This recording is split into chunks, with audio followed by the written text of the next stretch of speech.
Why are Gibson guitars so darn popular still?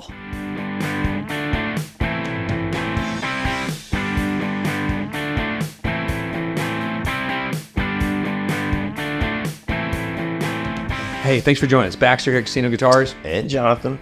At Casino Guitars. At Casino Guitars. Because we're in the same room, in the same temporal space. This is real, not AI. But soon it'll be all AI. We'll never have to do this again. In person. Yeah. So during COVID, we had a plexi shield between us. Because we didn't care. Because we just roll that way. We were just going to go make out afterwards. It didn't matter. Yep, that's another video we're talking about. You'll see that later on the OnlyFans. Foot's only. God. Foot's Clement. That's a cousin of mine. It's a long story. So we're starting the whole series on just some of our favorite guitar brands, and we want to talk about Gibson first.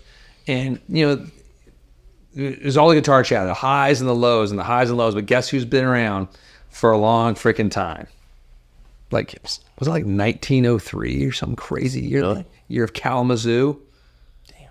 The year of Kalamazoo. It's just crazy. The guitar company's been around for over 20 years. And they're still crushing it. Oh. No, Gibson's still one. It's one of the brands, like you see it, it immediately spells history. Yeah, right? I mean, it's been around since the birth of rock and roll. It's been a forefront in the creation of some of the greatest music ever made. I mean, do you think subconsciously, we're talking about Gibson, but there's other brands like this too that's kind of why we love them and want them so much, because there's that. Well, that's the first historic legacy. Yep. It's not just the fact that it was done in the early 20th century. It's also that they were there for rock and roll. Right. Obviously their acoustic legacy is this whole other machine. We'll get into that in a little bit, but the legacy of being around for the birthright of the creation of the music that we all love and will die to. Rock and roll or grunge, which is a part of rock and roll. Any of it, all of it, blues, everything. Gibson's always been a part of that. That's true. So their legacy, that they've been around forever. That's part of the lore of it. We want something it's uniquely American.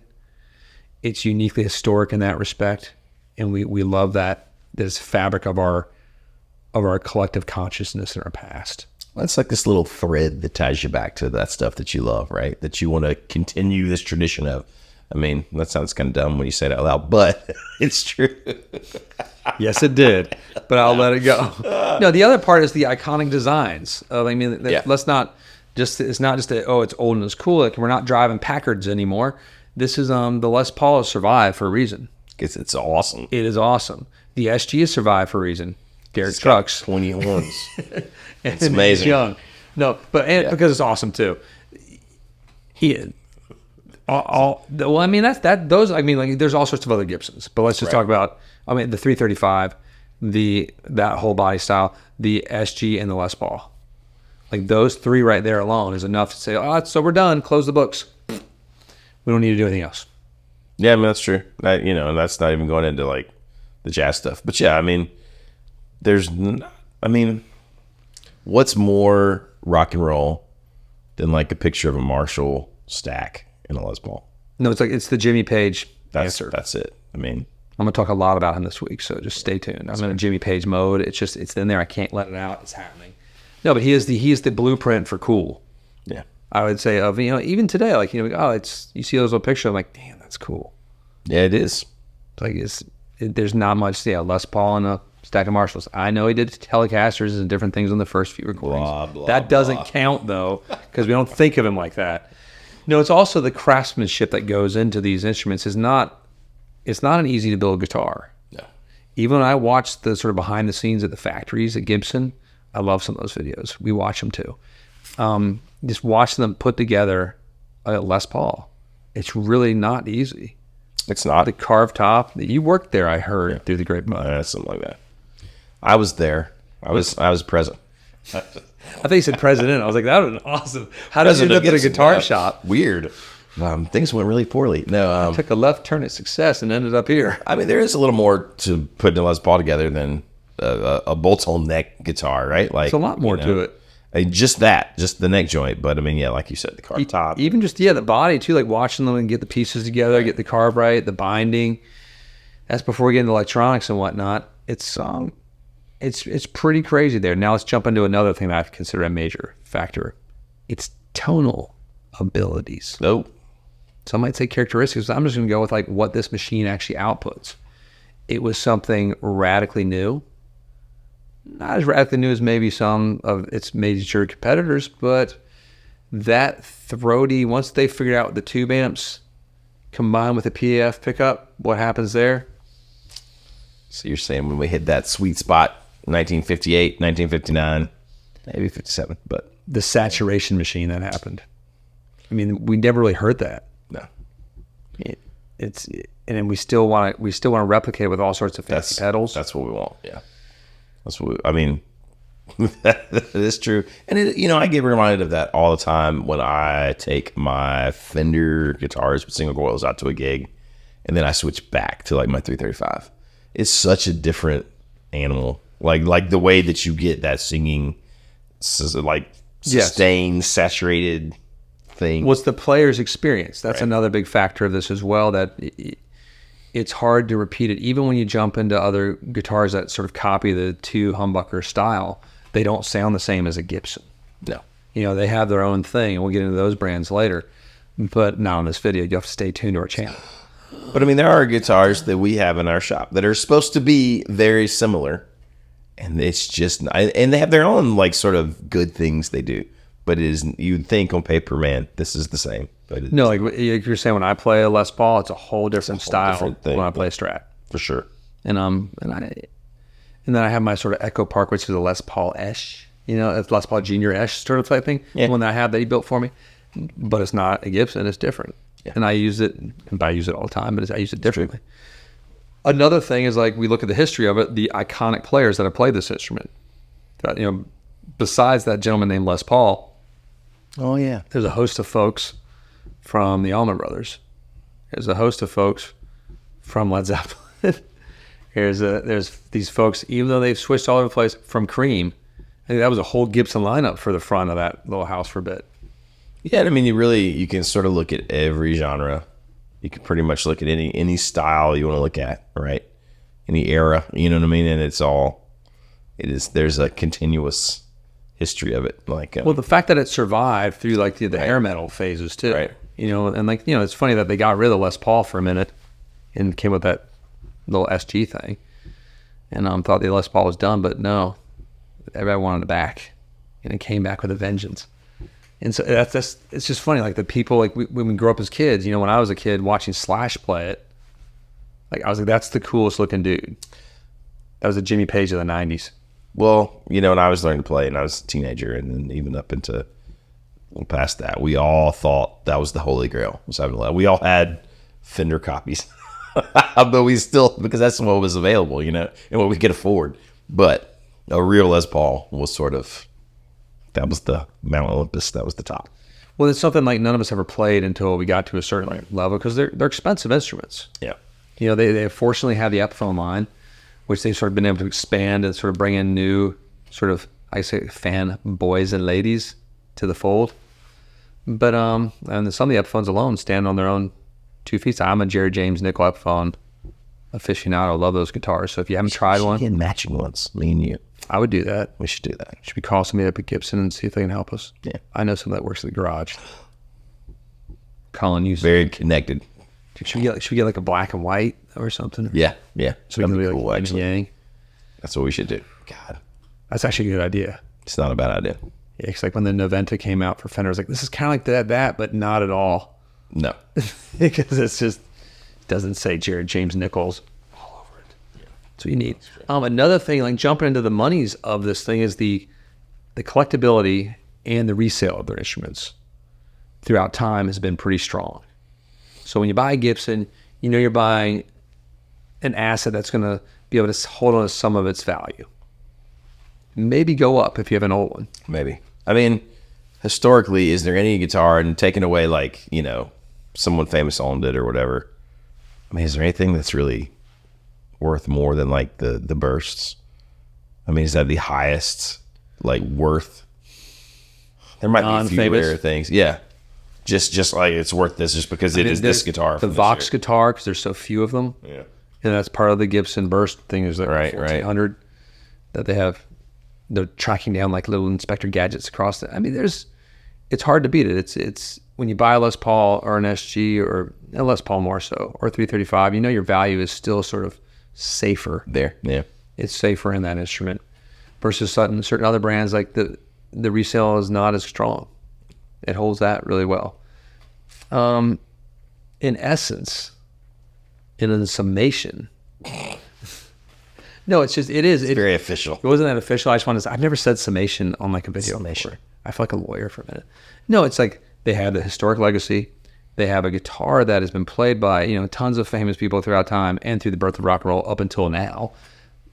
But it's a guitar that's, the three majors of that guitar maker, SG, the Les Paul, and the 335, the electric, are knockouts in sonic versatility, playability, and I hate to say looks, which is the most important. And that's the electric world alone. Jump into acoustics now. Oh my God! Real quick, you thought we were leaving? Just kidding. I'm too excited because it's one of my prized possessions is a 1965 Kalamazoo last year Gibson Hummingbird.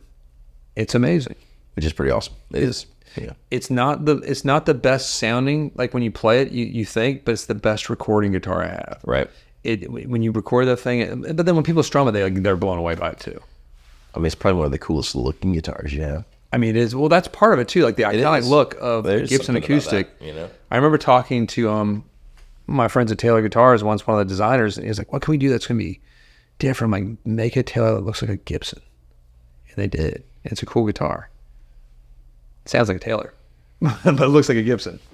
It's the little sunburst one. There's just something cool about a Gibson acoustic. Like when you see, dudes playing like country singer-songwriters, Americana, all that stuff.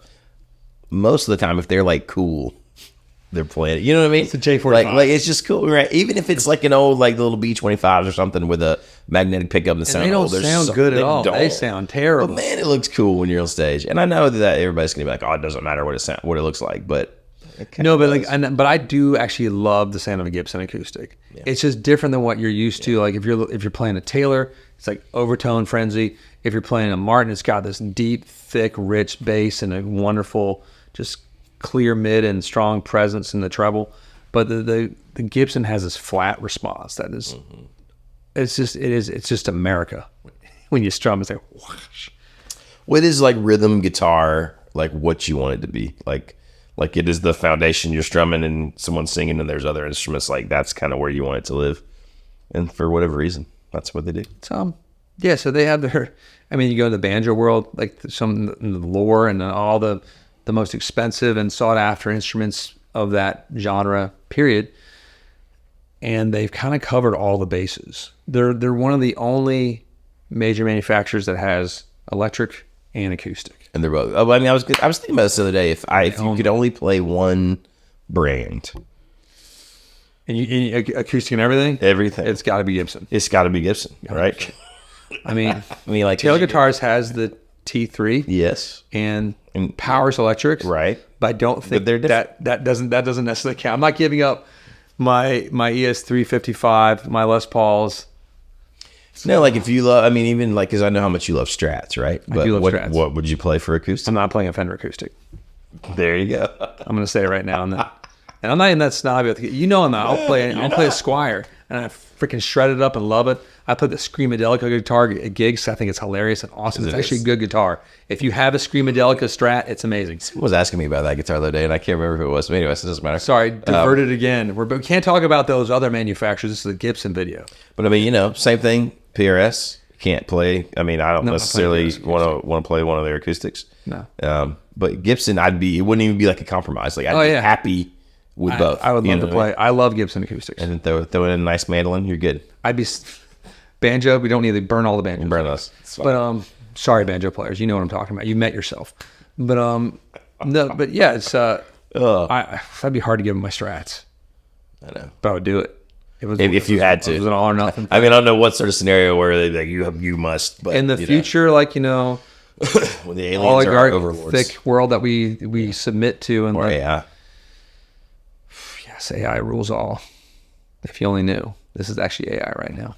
Yeah, but I think That's sort of a summation of why like we still all love Gibson, despite its flaws and the hiccups of its corporate's ups and downs. They've been the brand that we still love and seek and just want. Just want. You know, it's like I never like go to a shop and like I'm never tired of seeing too many Gibsons. As many cool guitars as we see, there's still like a little fun. Like when you see a really badass Gibson, like a nice Gibson, like, you know, I don't know for why I get sort of, you know, not deadened, but you get a little used to the other stuff. But anytime you see like an amazing Les Paul or 335, especially if it's something like not run of the mill Murphy aged, Heart never stops the flutter. It does. So if you have that gas, that gear acquisition syndrome, fever for Gibson, go out there and make it happen. There's great shops all across that will service you. Support the shops too that are selling Gibsons. Yeah. Don't buy direct. No, don't buy direct. Don't do it. Unless you're going to the Gibson garage. We have friends there. Then go talk to our friends. Who should they talk to? They should talk to John. Ask for John. John Wolford. He's a man amongst men. Yes. He was Steven Seagal's personal guitar concierge. What do you call it? Like, he took care of all of Steven's. Thought you were gonna say bodyguard. No, he's tough. I wouldn't think he would be a tough guy. Steven Seagal would be like, I'm gonna kick you with my foot here, then I'm gonna chop you here, and then I'll grab you right here, kick. He gets a little winded maybe, because he's older now. I don't know. He's like 40. I don't know how old that guy is. He's still a master. He's a master. And you have a chance if you're driving somewhere in the southeast Louisiana or something. You might get pulled over by Steven Seagal. I wish that would happen. He'll be like, license and registration, please. You'd have to get out and try to fight him just to see for the story. You had to fight him. Like, break your arm backwards. I wouldn't want that. That was a pretty good Steven Seagal impersonation, right? That's pretty good. I've never practiced it. This is me just winging it. It was pretty good. I'm sort of envisioning him right now. So Steven Seagal likes Gibsons. So should you. Yeah. Go buy one. Buy two. Or 3. Buy 2. Well, they're expensive. Shut up. I'm sorry I said shut up. I didn't mean that. I care for you. I'm sorry. Thanks for joining us. Click like, subscribe. Hit the bell. We'll see you next time. Shut up.